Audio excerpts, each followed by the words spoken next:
Isang mapagpalang araw sa bawat isa. Welcome po sa ating pag-aaral muli ng salita ng Diyos sa atin pong FBC Sunday School or Bible class. At atin pong ipagpapatuloy ang ating pag-aaral tungkol sa daily walk. Nung nakaraan tinignan natin yung part 1, ngayon po ay pag-aaralan natin muli ang part 2. At umpisahan natin muli sa atin pong pinaka-key verse dito po sa Colossians chapter 2 mula verse number 6 and 7. Sabi po ng salita ng Diyos, "As ye have therefore received Christ Jesus the Lord, so walk ye in Him." So malinaw po sa talatang ito na after nating tanggapin ang Panginoong Jesucristo bilang ating tagapagligtas, ay kalooban po ng Panginoon sa atin na lumakad tayo sa Kanya.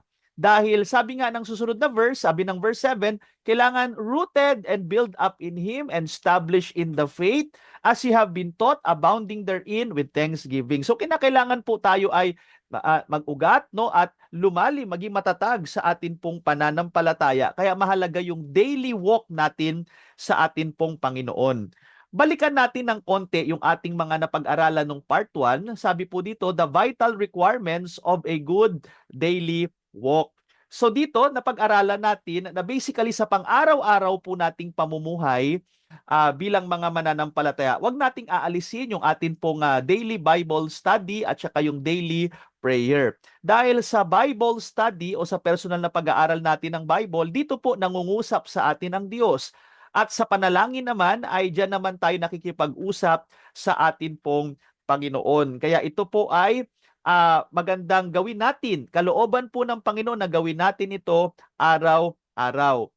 And sabi diyan, when should I walk with God? So dito po mahalaga na nagtatalaga tayo ng oras sa isang araw. Pwedeng, depende po sa inyo kung sa umaga kayo, o maaring sa hapon, or sa gabi. Ang mahalaga po ay naglalagay tayo ng schedule sa atin pong pag-aaral ng salita ng Diyos personally at atin pong pananalangin. So ngayon, ang atin pong magiging lesson ngayon ay umpisa natin sa some basic rules for Bible study. Tingnan natin ang ilan sa mga guidelines po. Basic lang po ito, pero malaking bagay na po ito sa pag-aaral natin ng Bible. Letter A, begin with a prayer asking the Lord to teach you. So dito po ay mahalagang maging dependent po tayo sa Panginoon, and of course dapat po ay mananampalataya. Tayo po iligtas na dahil tutulungan tayo ng Holy Spirit sa atin pong pag-aaral ng Bible. Tandaan niyo po, ang mga kulto ay nag-aaral din ng Bible, pero mapapansin niyo mali ang kanilang pagkakaintindi kasi nga walang Holy Spirit na nagtuturo sa kanila. Pero salamat po, tayo ay may Holy Spirit at dapat maging dependent tayo sa Holy Spirit. That's why we need to pray. Sabi nga po ng psalmist, dito po sa Psalm 119 at verse 18, tandaan nyo po, ang Psalm 119 is all about the Word of God chapter. In fact, ito po yung longest chapter in the Bible. At dito mapapansin niyo ang sinabi ng psalmist, "Open thou mine eyes." No, idilat mo ang aking mga mata that I may behold wondrous things out of thy law. So dito po mahalaga na humihingi tayo ng gabay sa atin pong Diyos, buksan ang ating mga mata sa pag-aaral po ng salita ng Diyos. Kaya nga iba ang sa kanilang pagbabasa ng Bible, hindi na nila naitutuloy kasi sabi na, boring, hindi ko maintindihan. Yun nga po ang problema kasi kung aasa lang tayo sa ating laman, talagang mawawalan tayo ng gana. Kaya nga, we need to ask the guidance of the Holy Spirit. We need to pray para tayo po ay gabayan sa ating pag-aaral ng salita po ng Diyos. Next po, remember, God means what He says and says what He means. Very important, pag binasa natin sa Bible, kung ano po ang nakasulat dito, paniwalaan po natin. Kaya nga sabi ng ating lesson, take every word in its primary literal meaning unless the context clearly indicates otherwise. Alam nyo mga kapatid, marami ang mga kulto na mali ang kanilang interpretation sa Bible kasi hindi nila ini-interpret na literal ang nakasulat sa Bible.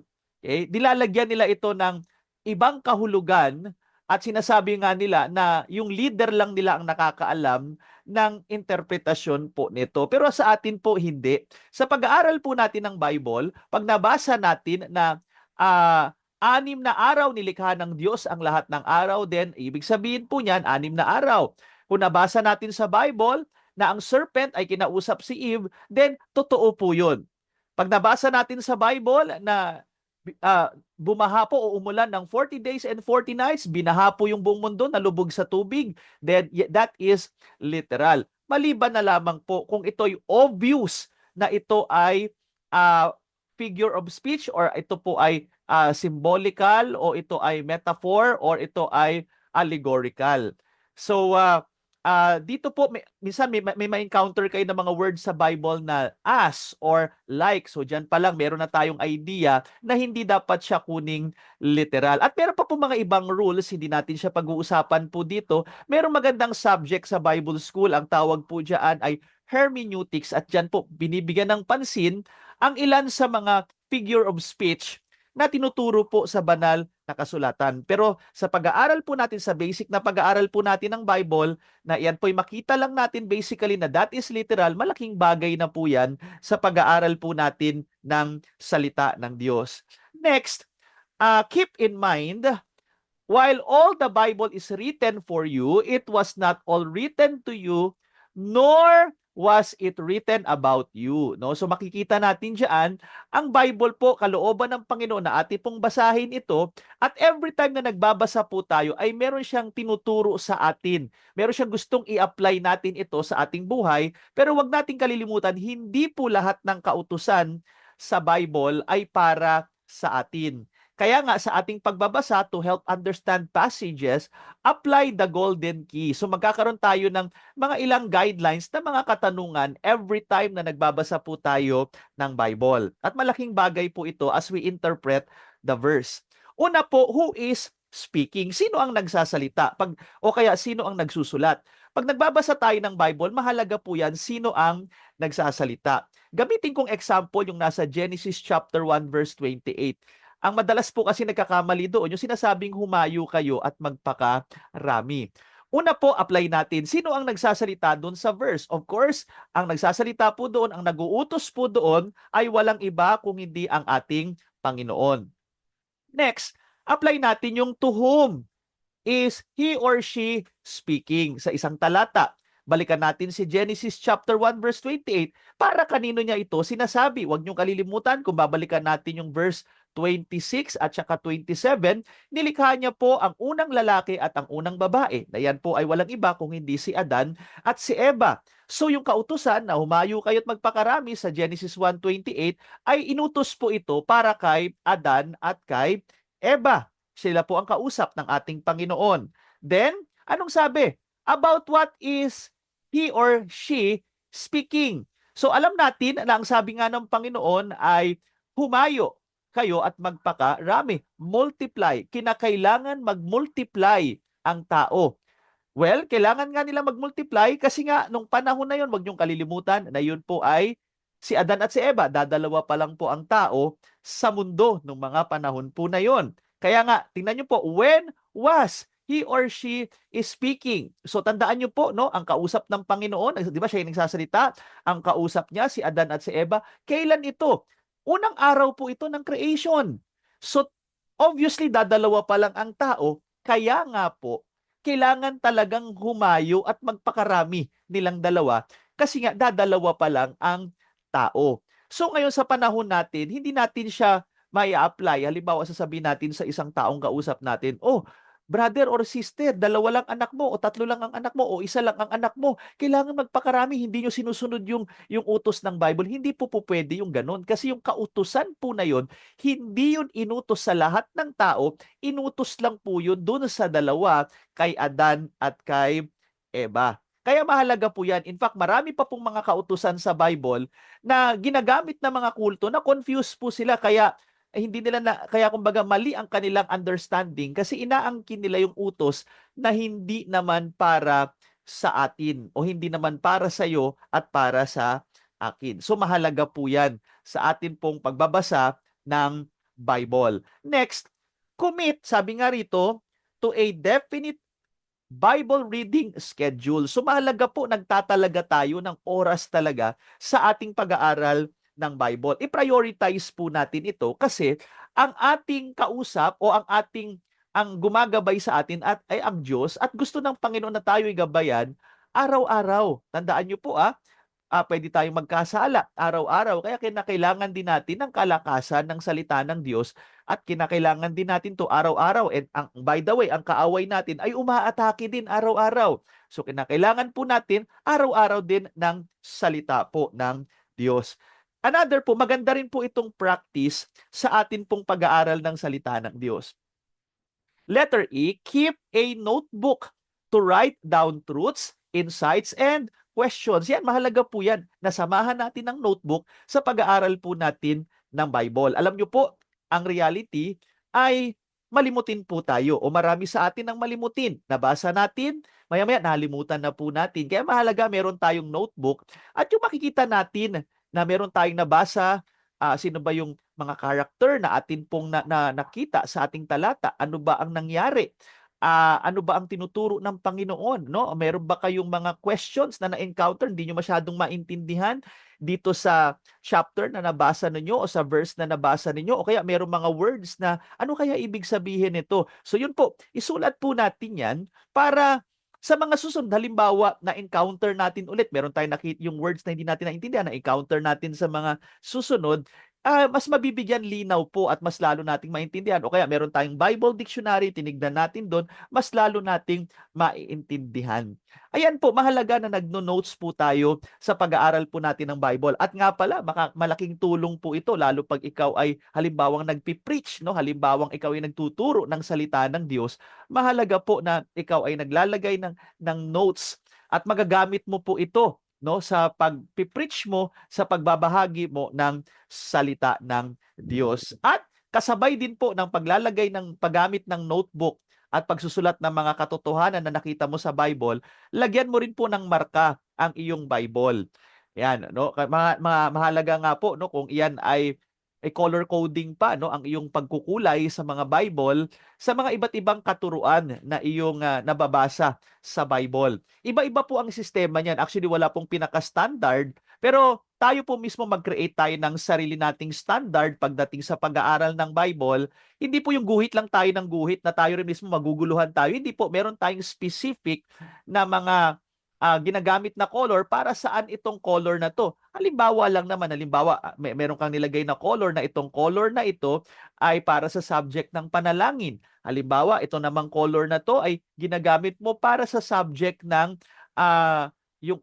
tungkol kay God, no? Ito naman tungkol sa Bible o kaya tungkol naman ito sa church. So iba-iba pong mga subject na pwede mong gamitan ng iba-ibang color para pag nakita mo yan sa iyong pag-aaral ng Bible, ito meron ka ng idea. At syempre, madali mong mahanap kasi nga visual tayo karamihan sa atin. Pag may nagtanong sa iyo, madali mong mabuklat, madali mong mahanap ang talata na iyong nalagyan ng marka o palatandaan. Kaya mahalaga po yan sa atin pong pag-aaral ng salita po ng Diyos.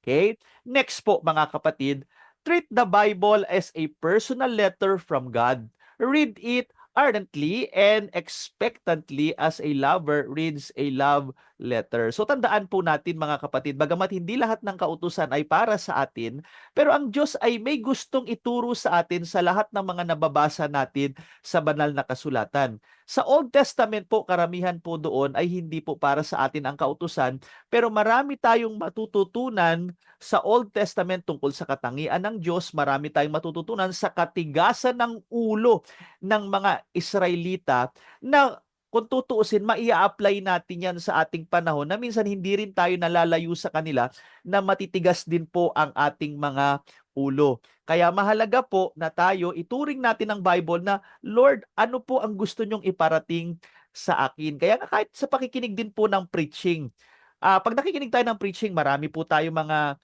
members or mga attenders na nakikinig. Pero wag niyong kalilimutan na bagamat marami ang uma-attend o maraming nakikinig, pero merong personal na pangungusap o kinakausap ka ng Panginoon sa bawat preaching na yung naririnig. Meron siyang individual na gustong ituro sa bawat isa na nakikinig po ng preaching. At ganun din po sa ating personal na pag-aaral ng salita ng Diyos, no? Ang Diyos ay merong pinararating sa atin, merong itinuturo sa atin sa lahat ng mga kwento, sa lahat ng mga kautusan na atin pong nababasa sa banal na kasulatan. Kaya nga po mahalin natin itong love letter na to ng Diyos na ipinarating po sa atin na kanyang mga anak. Next po, Scripture always interpret Scripture. Mahalaga po 'yan, yung guidelines po na ito o yung rules na ito when studying the Bible. Always interpret an obscure passage in light of a clear passage. So dito po, interpret Scripture. Scripture interpret Scripture. Ang mga kulto po, mga kapatid, ang kanila pong interpretation, marami kayong mapapansin na ang kanilang interpretation ay hindi po sa Bible makikita, kundi nakadepende sa kanilang leader. Kaya nga kung wala yung leader ng kulto na yon, ay hindi po kayo makakarating doon sa ini-interpret po nila. Kagaya niyan, ano? May mga nag-i-interpret po na na ang kanilang leader, yun yung anghel doon po sa Revelation chapter 7 na nasa kalagitnaan at merong 4 na anghel na nagbabantay doon sa anghel na nasa gitna. Ang interpretation po nila doon, yung 4 yung big 4 at yung nasa gitna, yun daw po yung kanilang tinatawag na religious leader. Pero again pag nabasa nyo yung talata, hindi nyo makikita doon yung kanilang religious leader at hindi nyo rin makikita doon yung big 4 kasi obvious sa konteksto na yun ay angel talaga. At pag tinuloy pa natin, makikita natin doon yung tinatawag naman na 144,000. Yan, kiniklaim din po ng mga ibang kulto yan. Nasasabi, kami yung 144,000 na nakabanggit dyan sa Revelation 7. Again, by plain reading the Bible and by interpreting yung mga verses na yun in other verses, makikita po natin na yun ay hindi po yung cult leader o yung cult group na nagtuturo na sila ay 144,000. It is very clear na yung 144,000 ay galing po sa 12 tribes ng Israel na binanggit po doon sa talata. Kaya nga sabi po ng verse in 2 Peter chapter 1 verse 20, sabi rito, knowing this first that no prophecy of the scripture is of any private interpretation. Walang sariling interpretasyon. At may mga cult group pa nga no na mag-a-announce sila, meron silang mga libreng seminar at yung leader lang nila ang makakapaliwanag halimbawa ng Book of Revelation. So that is private interpretation, hindi po. Scripture interprets Scripture. So para maintindihan natin ang mga talata, nasa ibang talata din po yung pakahulugan. Kaya nga po may mga kulto na iba ang interpretation nila. Halimbawa, gumagamit din po sila ng mga terms na ginagamit po natin. Like for example, yung salitang grace or biyaya. Ang grace po ay unmerited favor. So paano po natin nalaman na that is the definition? Kasi pag tinignan natin sa Romans 11 verse 6 na hindi pwedeng magsama yung works at saka yung grace. Pero alam nyo po, may mga cult group na according to them, yung grace ay yung paggawa. So hindi po ganun. Kailangan interpret po natin yung mga terms according sa sinasabi din po ng other verses in the Bible. Scripture interpret Scripture. So may mga symbols po, like for example, in the book of Revelation, na ang interpretation ay nasa book of Revelation mismo, or kung wala man sa book of Revelation, hanapin natin sa ibang mga talata, sa ibang mga aklat. Ang Bible ay merong 66 books. Tignan natin doon sa iba pang mga talata yung kahulugan po ng symbol na ginamit sa Bible. Kaya nga sabi po ng 2 Corinthians chapter 2 verse 13, which things also we speak, not in the words which man's wisdom teacheth, but which the Holy Ghost teacheth, comparing spiritual things with spiritual. So ibig sabihin yan, yung spiritual po dyan, yan yung mga words na galing sa Holy Spirit, and that is the Word of God. Ang Holy Spirit kasi ang pinaka-author ng Bible. So for us to know yung mga spiritual things, we need to compare with spiritual.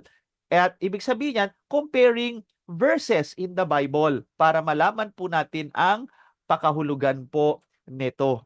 Kaya nga hindi tayo dumidepende sa one verse theology. Tinitingnan natin ano ang sinasabi ng mga ibang verses tungkol po dito sa talata o sa words na na-encounter natin sa pag-aaral po natin ng Bible. Then, you must resolve to obey. Ito po ang mahalaga. No? You must resolve to obey the Word of God as you read it and study it. Mga kapatid, hindi po ito patalinuhan. Hindi po ito pagalingan sa information. Although makakatulong ito sa atin intellectually, pero tulungan tayo maging humble at hindi maging hambog. Kaya nga dito sa Book of John 15:14, sabi po ng Bible ni Jesus Christ, "Ye are my friends if ye do whatsoever I command you." So dito po gawin natin ang inutos ng Panginoon na saan natin matatagpuan? Sa Bible din po, mga kapatid. So gawin po natin. Yan ang kalooban ng Panginoon.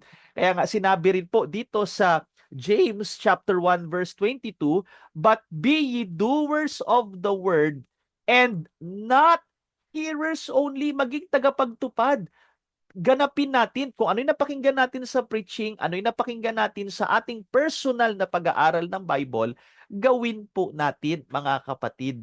Hindi po yung kung ano lang yung gusto natin, kung ano lang yung trip nating sundin, hindi po lahat ng ating napapakinggan yan po ay para sa atin. Kaya nga pag tayo ay nagbabasa ng Bible, minsan tayo po ang masasaktan.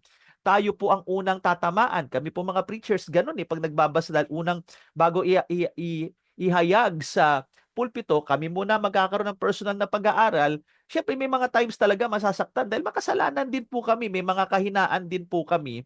Pero yun nga, ang kalooban ng Panginoon ay dapat tupdin, gawin po natin ang salita po ng Diyos. Then next po, mga kapatid, when you cannot understand a scripture, remember you have a pastor who cares for you and delights in teaching the Word of God. So yan po, mga kapatid, wag po kayong mahiyang lumapit sa inyo pong mga pastors. Kung meron kayo, halimbawa minabasa kayo na parang hindi nyo masyadong maintindihan. Ano kaya ibig sabihin nito? Ayan, yan po ang kagandahan sa mga pastors natin. Wala naman po kaming bayad, wala kaming talent fee. Mahalaga po ay lumapit lang kayo sa amin. Kung napansin nyo, hindi kami ganun ka-busy. At kung halimbawa naman, busy, pwede nating pag-usapan sa ibang araw. Schedule po natin. Gusto nyo na pag-usapan natin sa chat or face-to-face. Depende po kung ano ang mapagkakasunduan. Pero wag po kayong mahiyang lumapit, magtanong sa inyo pong mga pastors regarding po sa inyong mga napag-aralan, mga nabasa na hindi nyo po naintindihan. At maganda rin po na kung minsan meron din tayong mga nababasang libro, halimbawa, no, na hindi Bible, magandang tanungin din natin sila kung ano ang opinion nila regarding diyan sa book na yan. Yun pala, baka mamaya may nabili ka palang libro, hindi mo alam, false prophet na pala yung nagtuturo, no, hindi ka aware. So, maganda maitanong, maikonsulta mo sa iyong pastor na ang mga pastors po ay may care sa mga kaluluwa po ng mga members. Ang mga biblical na mga pastors ay hindi po mga bayaran o hindi po nagmiminisi dahil sa pera, kundi sa pagmamahal po sa mga tupa ng atin pong Panginoon. Kaya huwag kayong mahiya sa inyo pong mga pastors kung meron po kayong mga katanungan.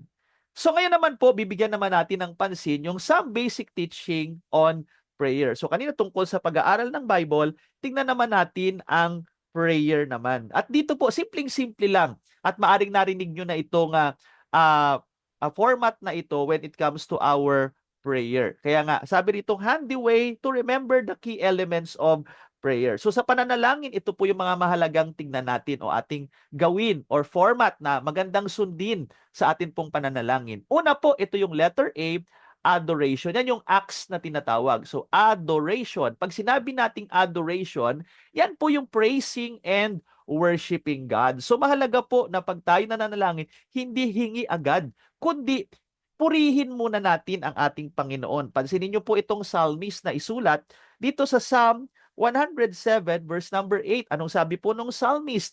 Oh, that men would praise the Lord for His goodness and for His wonderful works to the children of men. So yan po, no? Praise the Lord. Pinuri muna ang Panginoon. So yan ang magandang ugali, maging format, pattern natin every time we pray. Pangalawa, ito naman po ang maganda rin. Confession. Searching one's heart and life. So atin pong suriin ang atin pong mga nilalaman ng ating mga puso. Yung ating mga nagawang pagkakamali, ihayag natin yan. ilapit natin, kumbaga ikumpisal natin sa atin pong Panginoon. Kaya nga dito po sa Psalm 51 verse 10, dito po nagkasala si Haring David. Ano ang kanyang naging panalangin? Create in me a clean heart, O God, and renew a right spirit within me. Alam niyo po, ang kasalanan ay nagiging malaking hadlang sa atin pong fellowship with the Lord. Kaya nga mahalaga na atin pong ilapit sa Kanya ito, hilingin natin yung paglilinis mula sa Kanya bago tayo humiling ng ilang bagay. No? Confess muna yung mga nagawa natin sa ating mga kaisipan, sa ating mga pananalita at sa mga gawa po natin, yung mga hindi kaaya-aya sa Diyos, ilapit po natin yan sa Panginoon bago natin ipagpatuloy yung atin pong panalangin. Kaya nga sabi po ng 1 John chapter 1 verse 9, if we confess our sins, ito po ang blessing. Si God daw po, He is faithful and just to forgive us our sins. At ano pang sabi? And to cleanse us from all unrighteousness. So dito po mga kapatid, ang 1 John 1:9, ang kausap dito mananampalataya na. So hindi ito issue ng kaligtasan, ito po ay may kinalaman sa ating fellowship with the Lord. Pag tayo po ay may inaalagaan kasalanan, sigurado po maapektuhan neto ang fellowship natin with the Lord. Kaya ihayag natin yan, i-confess natin yan sa atin pong Panginoon. At ang blessing naman dito, ang pangako ng Bible, siya ay faithful and just para tayo po ay patawarin sa atin pong mga nagagawang pagkakamali at mga kasalanan. Letter T, ito po yung thanksgiving. Of course, napakahalaga na we need to thank God for all His blessings. Pasalamatan natin ng Panginoon, hindi tayo puro hingi lamang, kundi nagpapasalamat po tayo sa atin pong Panginoon. Sabi nga po ng Book of Hebrews, chapter 13, verse 15, by Him, therefore, let us offer the sacrifice of praise to God continually. That is, the fruit of our lips, giving thanks to His name.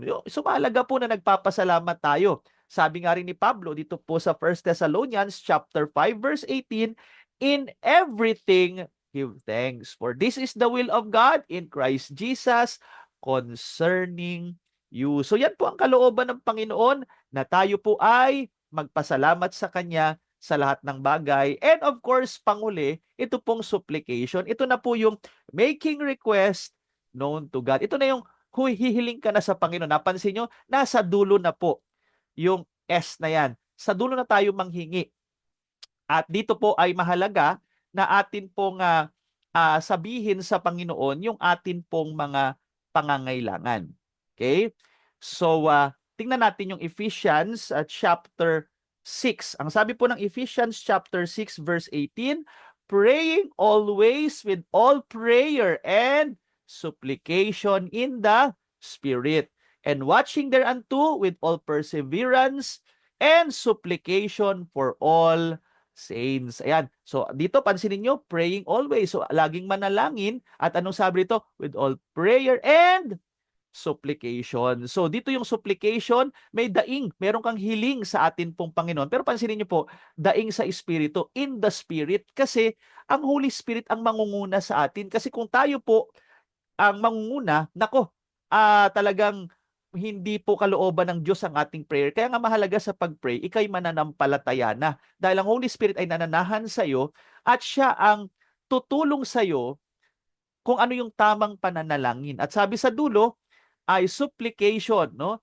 Daing para sa lahat ng mga banal. So ipanalangin natin lahat ng mga mananampalataya. In fact, ipanalangin natin lahat ng tao, particular yung kaligtasan po ng mga unsaved na connected sa atin pong buhay. So dito po nakita natin itong basic na gawain or daily walk natin as a believer. Yung daily walk na pagbabasa, pag-aaral ng Bible at pananalangin. Nawa po, after nating mapakinggan ito, hindi lang ito pumasok sa kaliwang tenga at lumabas sa kanan, gaya nga ng nasabi ko kanina o sinabi ng Word of God, be you doers of the Word and not hearers only. Tulungan tayo ng Panginoon na ito po ay ma-apply natin sa atin pong buhay. Maraming salamat sa inyong pakikinig at hanggang sa susunod na pag-aaral, magsama-sama po tayong lumago ayon sa kalooban ng Panginoon. God bless us all.